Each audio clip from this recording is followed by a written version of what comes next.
Hi, I'm Carl Azus for CNN10, your daily down-the-middle explanation of world events.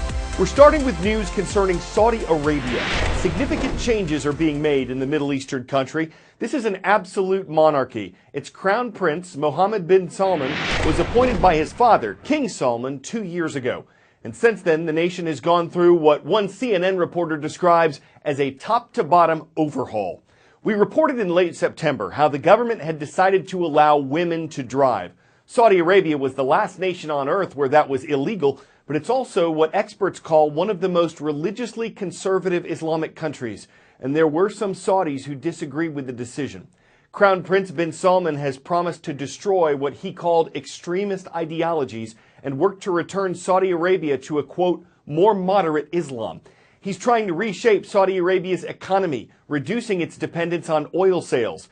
The nation is leading an international group to fight terrorism. It's executed dozens of people on terrorism charges. It's playing a major role in the civil war of neighboring Yemen, with Saudi Arabia leading international airstrikes targeting rebels who are supported by Iran and trying to take control of Yemen. And over the weekend, more than 17 Saudi princes and top government officials were arrested on corruption charges. This includes people who've been described as some of the wealthiest figures in the Arab world.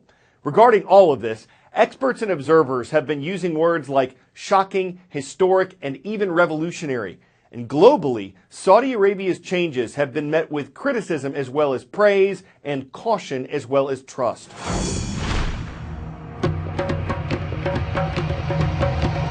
One thing you need to know about what is going on in Saudi Arabia is the pace of change is fast and unprecedented. The person driving this change is Saudi Crown Prince Mohammed bin Salman, a 32-year-old who rose to power just 2 years ago. He's the man calling all the shots, and his latest moves inside and outside the country show that he means business. Take this, for example. Earlier this year, he said in an interview he won't tolerate corruption at any level by anyone. Now, a newly formed anti-corruption squad has gone after a high number of high-profile princes and businessmen, sending a clear signal of the prince's intent. His critics say the Crown Prince is just making a power play and removing potential rivals before he ascends the throne. But to his supporters, it's all part of his plan to transform the kingdom. And that same zeal for action can be seen in Saudi foreign policy, with a much more muscular posture towards its arch-rival Iran in places like Yemen and Lebanon. An active new leadership, upending traditions, we have entered a new era, and no matter what, the results will be dramatic.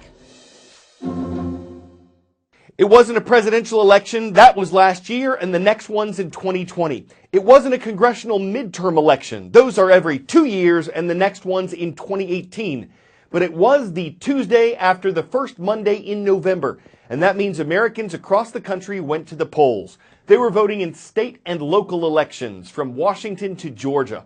A lot of the attention was centered on the governor's races in New Jersey and Virginia. Why? Because in recent decades, the political party that loses the presidential election usually wins the next year's gubernatorial races in those two states. So last year, a Republican won the presidency, so Democratic candidates were expected to be chosen as governors in New Jersey and Virginia, though the race in Virginia had tightened up according to polls before the vote. You can get results on the races at CNN10.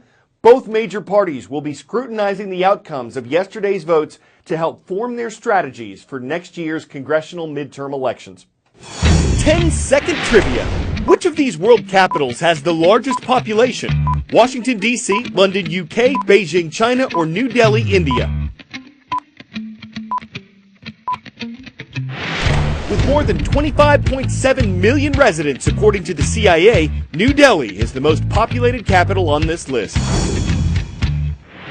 And it's one of the most polluted. In fact, an Indian doctor says air quality conditions in New Delhi right now are so bad that breathing there is like smoking 50 cigarettes a day. The Indian Medical Association has declared a state of medical emergency. It's asked the government to take urgent action to cancel an upcoming marathon. Some officials have been asked to consider shutting schools.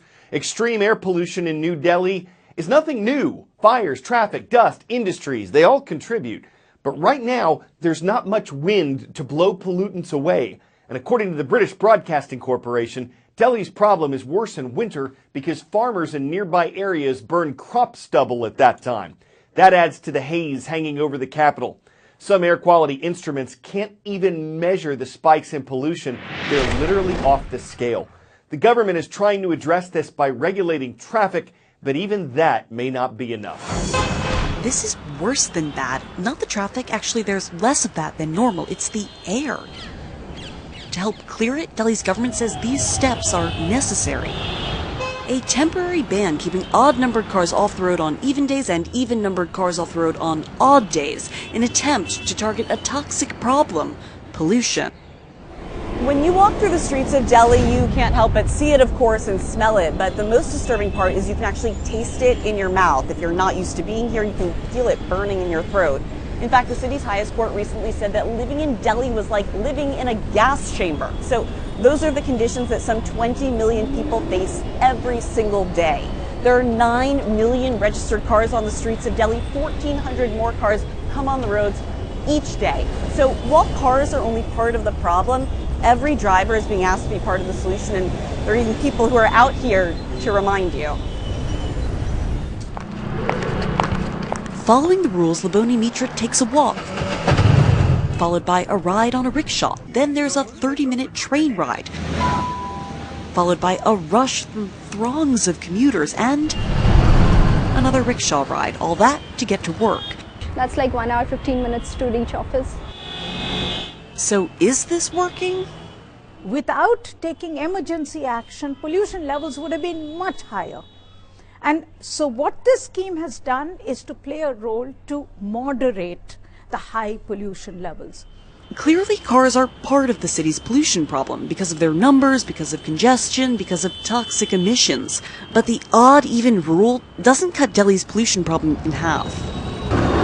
There are a lot of exceptions: public vehicles, high-ranking officials, motorcycles, and women traveling alone. It's just a temporary measure, just one of a number of attempts to fight pollution, including a ban on large diesel SUVs and higher taxes on commercial trucks coming into the city. When it comes to a long-term solution, odd-even exchange wouldn't be enough to move the needle. No, absolutely not. There's a consensus that too many other factors contribute to the city's pollution, and the more practical matter on everyone's mind, Delhi's public transit system couldn't handle it. So for the first time, I think people in Delhi are talking about public transport, and I think that's the pressure that needs to be built on government for the systemic change. That would be the giant leap. Activists hope it starts with these smaller steps.